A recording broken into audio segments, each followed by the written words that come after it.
कामना अपने छोटे से परिवार के साथ उत्तर प्रदेश के सोनभद्र शहर में रहती है।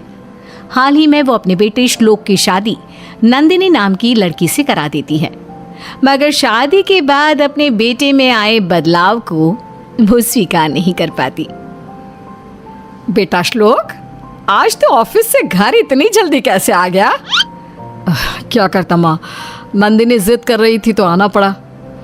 तो क्या बहू रोज ऑफिस से जल्दी आने को बोलेगी और तू आ जाएगा?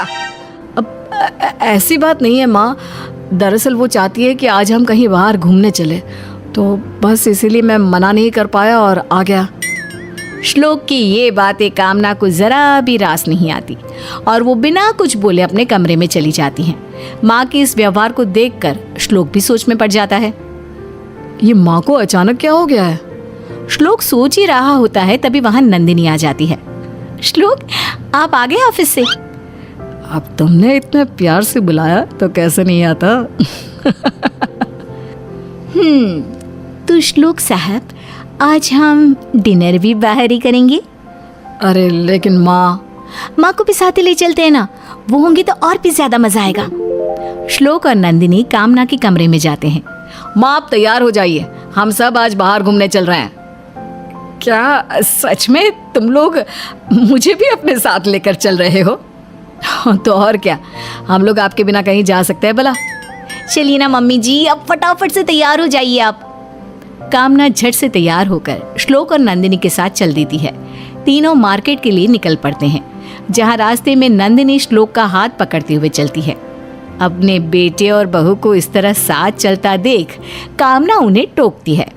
अरे हाथों में हाथ डालकर क्यों चल रहे हो तुम दोनों? ये तुम दोनों का बेडरूम नहीं, हमारी गली है, मोहल्ला है, जहाँ लोग एक चीज देखते हैं और चार बातें बोलते हैं। अब भी ना मम्मी, नंदिनी मेरी बीवी है, अब उसका हाथ नहीं पकड़ूंगा तो फिर किसका पकड़ूंगा? और फिर लोगों के बारे में सोचना ही क्यों है? हाँ, अब मेरी बात कहाँ मानोगे तुम? बीवी जो आ गई है तुम्हारी।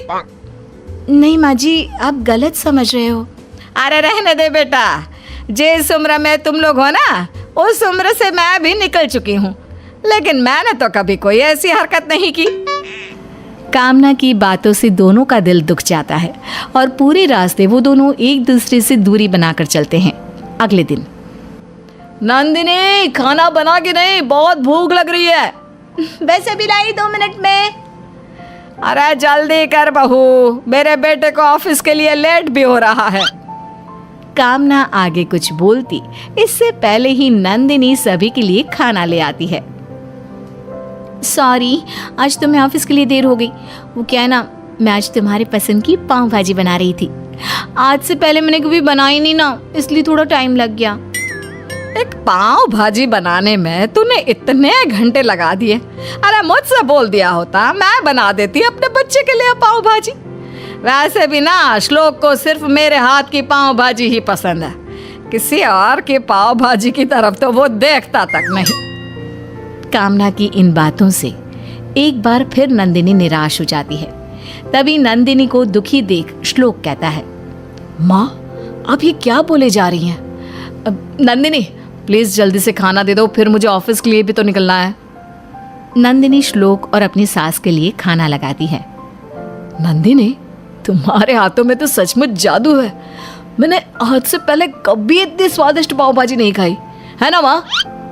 माँ जी, आपने तो खाया ही नहीं, जल्दी से खाकर बताइए ना कैसी लगी आपको मेरी पाव भाजी। हाँ माँ, नंदिनी ने सच में बहुत टेस्टी पाव भाजी बनाई है, एक बार खाकर तो देखिए। नहीं बेटा, मुझे भूख नहीं लग रही, बाद में खा लूंगी मैं। क्या हुआ माँ, कोई बात है क्या? आप कुछ नाराज सी लग रही हैं। नहीं बहू, ऐसी कोई बात नहीं है। तो जाकर श्लोक के ऑफिस का टिफिन पैक कर दे, मैं जरा अपने कमरे में जाकर आराम करती हूँ।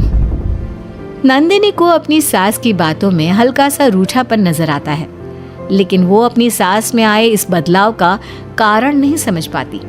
इसी तरह कुछ दिन बीत जाते हैं। अब कामना को अपने बेटे के मुंह से नंदिनी की तारीफ सुनना जरा भी अच्छा नहीं लगता। एक दिन